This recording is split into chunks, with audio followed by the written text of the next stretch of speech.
जिसके साथ मेरी शादी हुई थी उसी के साथ अपने कमरे में सोती थी। लेकिन जब सुबह होती थी तब बिस्तर पर मेरे ससुर होते थे। यह बात मुझे बिल्कुल समझ में नहीं आ रही थी। मैं असमझ में थी कि आखिर यह मेरे साथ क्या हो रहा था। रोज रात को मेरे पति मुझे दूध पीने को देते, जिससे मैं गहरी नींद में सो जाती। लेकिन सुबह जब उठती तो मैं बिना कपड़ों के अपने बिस्तर पर जैसे तैसे देखती थी, जिससे मुझे अंदाजा हो जाता था कि मेरे साथ रात को क्या करता है। एक रात मैंने वह दूध नहीं पिया और ऐसे ही सो गई। जब आज की रात हुई तो मेरे ससुर मेरे पास आकर सो गए, लेकिन मैं अपने पति सुरेश को समझकर सब करती रही। लेकिन जब मेरी नज़र उसके चेहरे पर पड़ी तो मेरी सीख, मेरा नाम रागिनी है। मैं दिखने में बहुत सुंदर थी, लेकिन मैं गरीब परिवार से ताल्लुक़ रखती थी। मेरे पिता एक हादसे में मौत के बाद हम 3 बहनों को माँ अकेले ही पाल पोस कर बड़ा किया था।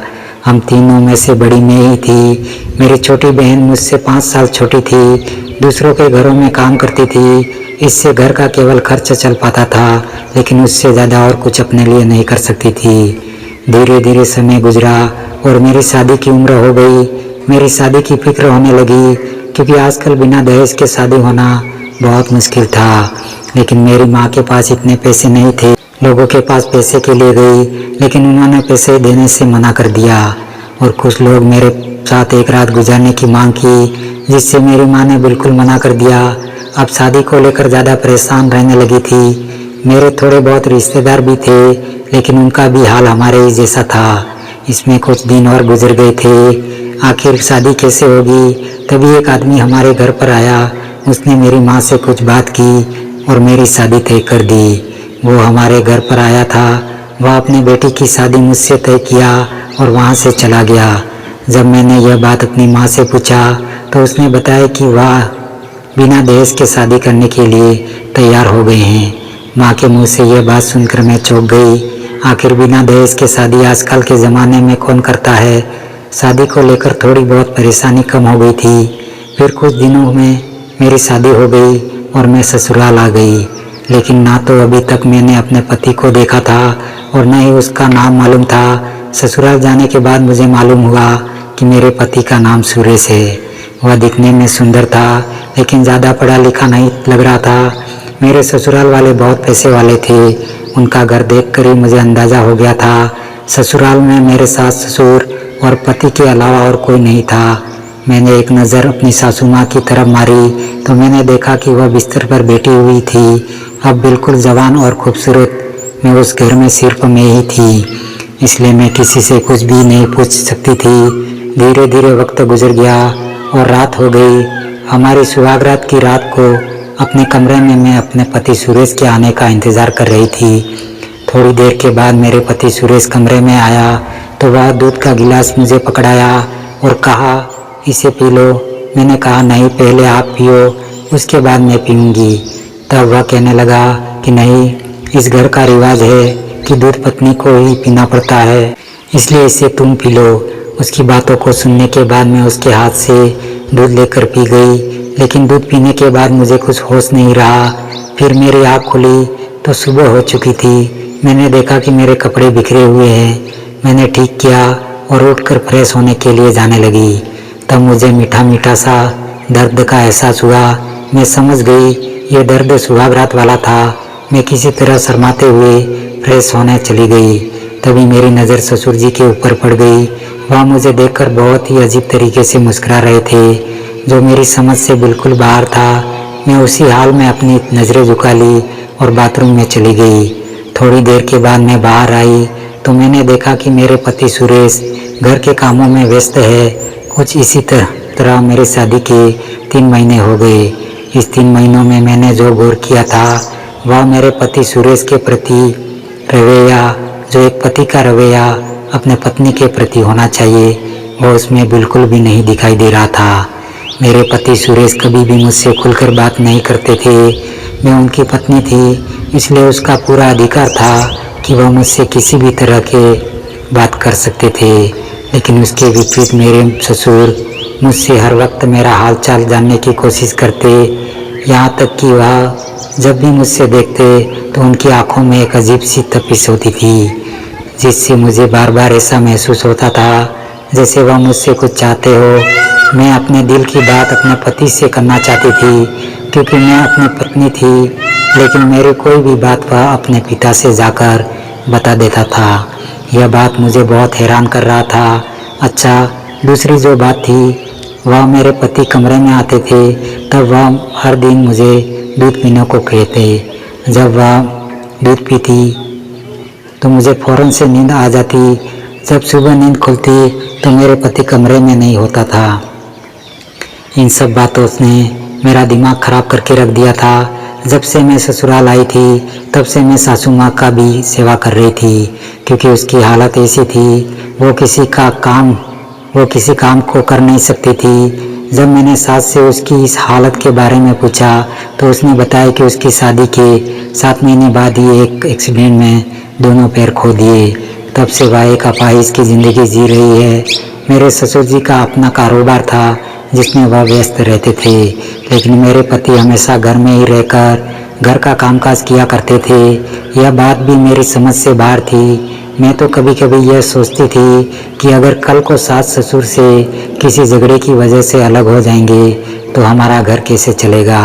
लेकिन मेरे पति को तो इसकी परवाह ही नहीं थी। जब भी मैं उसे कुछ पूछती तो कोई न कोई बहाना बनाकर हमेशा टाल देता था। मेरे पति सुरेश हमेशा घर के कामों में व्यस्त रहता था और बाहर कहीं काम पर नहीं जाते थे, लेकिन फिर भी मुझे किसी भी चीज़ की कोई कमी नहीं होती थी। पर मैं कभी कभी सोचती थी कि आखिर यह सब पूरा कैसे कर रहा है। मेरे पास इतना ज़्यादा उलझन था कि मुझे किसी सवाल का जवाब नहीं मिल पा रहा था।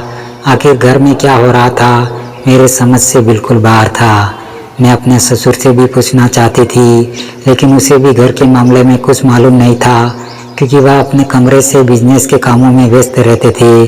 अपने पति के साथ में मैं कमरे में होती तो सोचती थी कि आज अपनी खुशी के यादों को अपने पति सुरेश के साथ बांटूंगी, लेकिन वह मुझे हर रोज़ एक ही बात कहता, घर के काम बाकी है, मुझे अभी थोड़ा और काम करना पड़ेगा।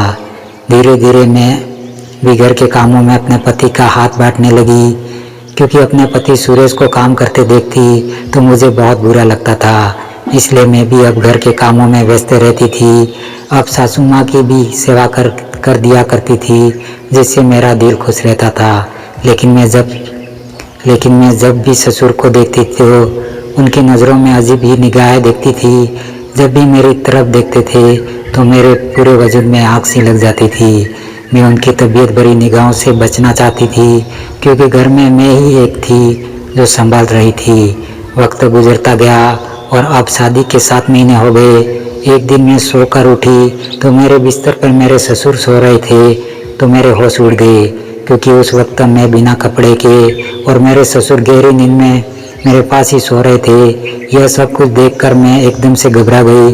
जल्दी जल्दी से अपने कपड़े पहनकर बाहर आई। मैंने अपने ससुर को उठाने को सोची, लेकिन मैं उन्हें उठाए बिना अपने सासू माँ के पास चली गई। फिर मैं उनसे पूछा कि मेरे कमरे में मेरे बिस्तर पर ससुर क्यों हैं। तब सासू माँ कहने लगी कि मुझे नहीं पता, वह तो पूरी रात मेरे पास है। फिर तुम्हारे पास कैसे आए। मैं अपने कमरे में आई और ससुर को उठाने लगी। तभी ससुर की नज़र मुझ पर पड़ी तो उनके चेहरे का रंग ही उड़ गया। मैं उनसे पूछने लगी कि आखिर वह मेरे बिस्तर में क्या कर रहे हैं, जबकि मैं उनके बेटे की पत्नी हूँ। मैं यह सब कहते कहते रोने लगी, क्योंकि मैं जिस हाल में थी उससे मुझे अंदाज़ा लग गया था कि मुझे कहीं का नहीं छोड़ेंगे। मेरी आवाज़ सुनकर मेरे पति सुरेश और सासू माँ भी कमरे में आ गए। मैंने सबसे अपनी हालत के बारे में बताया, लेकिन किसी के ऊपर भी मेरे लिए कोई हमदर्दी नहीं थी। तभी ससुर चुपचाप मेरी बातों को सुन रहे थे, जबकि मेरे पति सुरेश को तो सबसे पहले इस बारे में सोचना चाहिए था। मैंने अपने पति सुरेश से कहा, आप कुछ बोल क्यों नहीं रहे हो, आखिर यहाँ मेरी इज्जत का सवाल है। मेरी बातों का कोई जवाब नहीं मिल रहा था। तभी ससुर जी ने मुझे ऐसी बात बताई जिसे सुनने के बाद ऐसा लगा जिससे धरती फटी और मैं उसमें समा जाऊं। इतना बड़ा धोखा मेरे साथ है, मैं कभी सोच भी नहीं सकती थी। आखिर मैंने किसी का क्या बिगाड़ा था। मैं तो इसी भरोसे से अब तक थी कि मेरे पति सुरेश उनके बेटे हैं, लेकिन मेरे पति सुरेश तो इस घर के नौकर निकले। फिर आगे जो कुछ मुझे बताया उसे सुनने के बाद तो मुझे ऐसा लगा जैसे मैं कोई खिलौना हूँ और मेरे साथ इतने दिनों से खेलते आ रहे थे। उन्होंने बताया कि रागिनी, तुम्हारी शादी हम सबके मर्जी से सूरज से हुई, लेकिन वह सिर्फ मेरे लिए यह सब किया था क्योंकि मेरी पत्नी के एक्सीडेंट के बाद मैं बहुत ज़्यादा परेशान हो गया था। मैं अपनी पत्नी की वजह से अपना कारोबार ठीक से नहीं कर पा रहा था। मैं अपनी पत्नी से बहुत प्यार करता हूँ, इसलिए मैं उसे छोड़ भी नहीं सकता था क्योंकि हमारी अपनी पसंद की शादी थी। लेकिन तकदीर ने हमारे साथ ऐसा खेल खेला कि सब कुछ बर्बाद हो गया। कैसे कैसे करके गुजारा हो गया, लेकिन फिर मेरी पत्नी का ख्याल रखने वाला भी नहीं था और ना ही अब मैं इससे अब सुख प्राप्त कर सकता हूँ जो मुझे मेरी पत्नी मिले। मेरी पत्नी मुझसे बार बार कहने लगी कि तुम दूसरी शादी कर लो, लेकिन मैं दूसरी शादी नहीं करना चाहता था। उसके बहुत दिन कहने पर मैंने कई लड़की भी देखा, लेकिन मेरी पहली पत्नी के रहते हुए उसके घर वाले शादी के लिए तैयार नहीं हुए।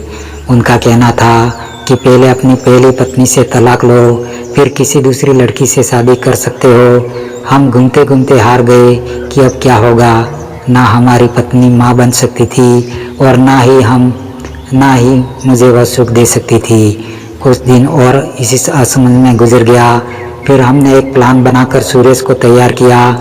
मैंने उससे कहा कि वह तुमसे शादी करे, लेकिन उसका वास्ता सिर्फ शादी तक ही होगा, बाकी का तुम्हारे साथ एक पति का रिश्ता मैं निभाऊंगा। लेकिन सुरेश ने मेरे इस प्रस्ताव से इनकार कर दिया। फिर कुछ दिन बाद उसकी माँ की तबीयत खराब हो गई, जिसके लिए उसे पैसों की ज़रूरत आन पड़ी। तब मैं उसे पैसे देने के लिए तैयार हो गया, लेकिन उसके बदले में मैंने उसे तुमसे शादी करने को कहा। तब जाकर वह तैयार हुआ। जब से तुम शादी करके यहाँ आई हो, तब से सुरेश ने तुम्हें छुआ तक नहीं है, क्योंकि जो दूध वह तुम्हें हर दिन पीने को देता है, उस दूध में मैं बेहोशी की दवा मिलाकर उसके साथ भेजता हूँ। जब तुम बेहोश होकर सो जाती थी, तब मैं तुम्हारे पास आ जाता था और तुम्हारे जगाने से पहले ही उठकर मैं अपने कमरे में चला आता था। लेकिन ना जाने आज कैसे मैं सोया रह गया और तुम्हें सब कुछ मालूम चल गया, और तुम्हें जितना कुछ भी मिलता आ रहा था, सब मैं ही तुम्हें ला कर दे रहा था, जो कि मैं तुम्हें अपनी पत्नी मानता हूँ और तुम इस घर की मालकिन हो। हम लोग चाहते थे एक ऐसा वक्त देखकर सब कुछ तुम्हें बता देंगे, लेकिन मुझे नहीं पता था कि आज ही ऐसे हालत में तुम्हें मुझे बताना पड़ेगा। मैं ससुर की बातों को सुनकर सिर पर रोए जा रही थी।